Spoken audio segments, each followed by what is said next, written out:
ചെറുപ്പക്കാർ പിള്ളേരോട് കുറച്ച് കാര്യങ്ങൾ പറയാറുണ്ട്. ചിലവർ ജോലിക്കാണ്ട് കയറി ശമ്പളം കിട്ടിയാൽ ആദ്യം തന്നെ iPhone 15.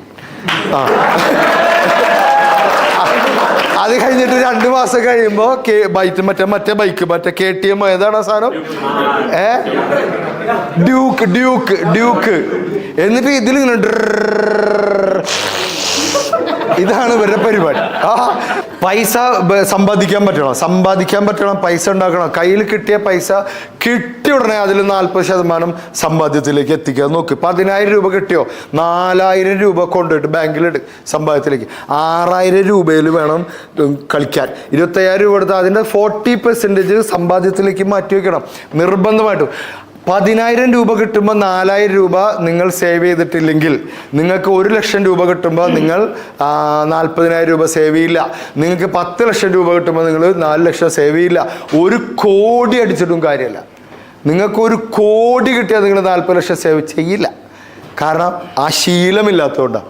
സേവിങ് ഒരു ശീലമാണ്. 1 രൂപ 2 രൂപ 5 രൂപ 10 രൂപ 20 രൂപ 40 രൂപ ഒക്കെ സേവിങ്ങിലേക്ക് വെക്കും. ഇതൊരു ഗെയിമായിട്ട് എടുക്കുക. ഞാൻ ക്ലാസ്സിൻ്റെ ഇടയിൽ ഇത് കയറി പറയാം, മറക്കാതിരിക്കാൻ. ഇത് ശരിയല്ലേ ഞാനീ പറയുന്നത്?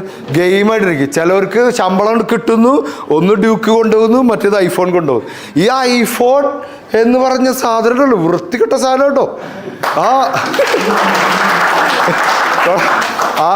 നമ്മുടെ ആൻഡ്രോയിഡ് മുത്താണ്.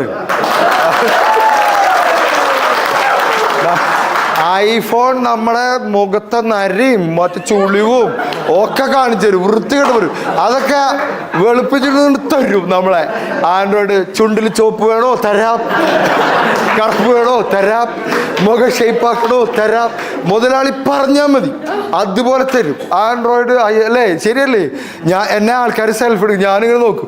ഇതിൽ നോക്കുമ്പോൾ ഒരു വൃത്തികെട്ട ഞാൻ ഇത് നിങ്ങൾ മാത്രം എടുത്താൽ മതി. ഇത് എന്തൊക്കെ ഫിൽറ്ററുകളൊക്കെ ഉണ്ട് അല്ലേ.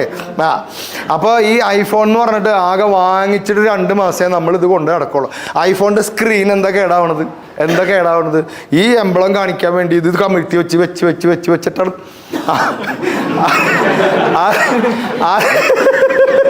ആരെങ്കിലും ഇങ്ങനെ പോകുമ്പോൾ നമ്മൾ iPhone ഉള്ളവർ എന്ത് ചെയ്യുന്നു? ഇത് കണ്ടോ ഇതൊരു സാധനം കണ്ടോ, എന്ത് കാണാൻ?